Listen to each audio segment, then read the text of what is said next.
Здравствуйте, уважаемые зрители! Тема третьего урока – понятие о туздыке, получение туздыка. Если при очередном ходе последний из распределяемых кумалаков игрока попадает в лунку соперника с двумя кумалаками, то эти три кумалака игрок забирает в свой казан и объявляет данную лунку туздыком.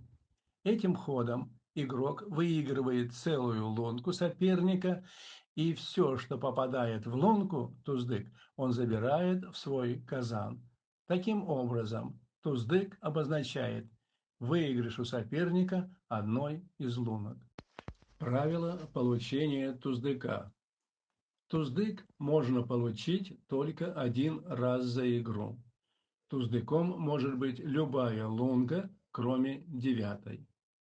Туздык нельзя взять в одноименной лунке противника. Например, на верхней диаграмме игрок черными сделал туздыком лунку 7. Теперь у игрока белыми нет права сделать туздык на 7-й лунке. Самые лучшие туздыки – это туздыки в лунках номер 5, номер 6, номер 7.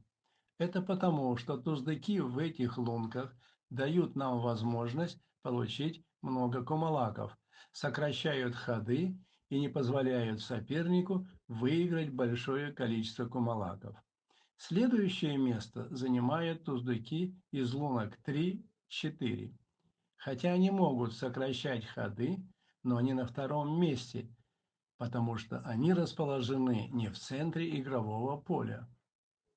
Далее идут туздыки из лунок номер 2 и номер 8. Хотя в этих лунках собирается много кумалаков, но они мало сокращают ходы противника. Туздык в лунке номер 1 собирает только свои кумалаки. Спасибо вам большое за внимание.